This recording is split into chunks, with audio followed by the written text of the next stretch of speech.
रतलाम जिले में खरीफ सीजन में लगभग 3,17,000 हेक्टेयर क्षेत्र में विभिन्न फसलों की बुआई की जाती है। विगत 30 वर्षों से जिले के किसान सोयाबीन की फसल की खेती करते आ रहे हैं, परंतु विगत कुछ वर्षों से सोयाबीन में विभिन्न प्रकार के रोग एवं कीटों का प्रकोप देखने में आ रहा है। किसान भाई निम्न बातों का ध्यान रखेंगे तो उत्पादन अधिक हो सकेगा। प्रिय किसान भाइयों, खरीफ सीजन में मुख्य तौर पर रतलाम जिले में सोयाबीन की फसल अधिकतर क्षेत्र में बोई जाती है, जिसमें हम लोग देख रहे हैं कि किसान थोड़ी सी भी यदि सावधानी बरत ले तो उत्पादन में बहुत अच्छी बढ़ोतरी मिल सकती है।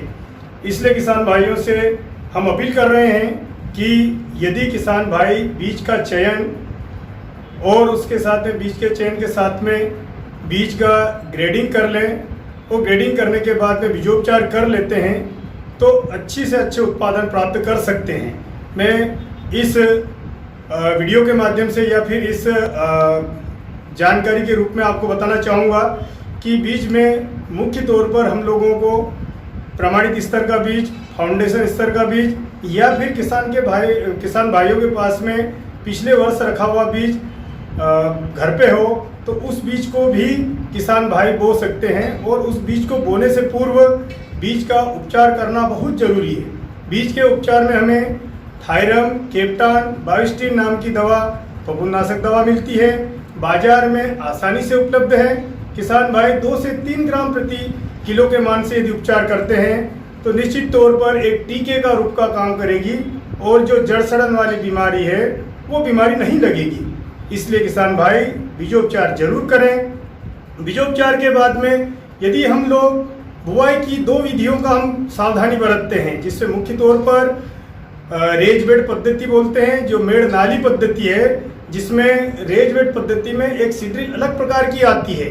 वो सीड्रिल भी कस्टम हायरिंग सेंटर है जो निजी क्षेत्र में किसान भाई चला रहे हैं, उनके वहाँ वो सीड्रिल उपलब्ध है।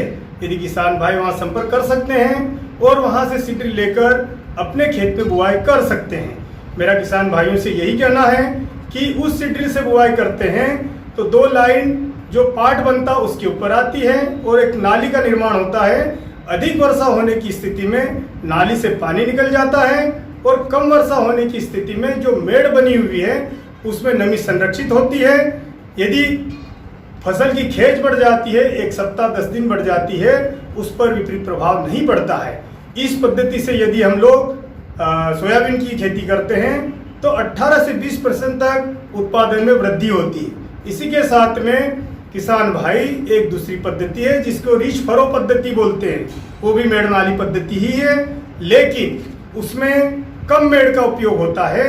तो वो कम मेड़ का उपयोग होता है, वहाँ पर भी रीच और फरो दोनों बनता है, लेकिन केवल यहाँ पर अंतर है कि वर्षा ज़्यादा होने की स्थिति में ये वापस समतल हो जाती है।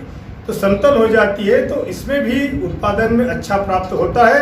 लेकिन इन दोनों पद्धति यदि किसान भाई उपयोग करते हैं तो सोयाबीन का अच्छा से अच्छा उत्पादन प्राप्त कर सकते हैं।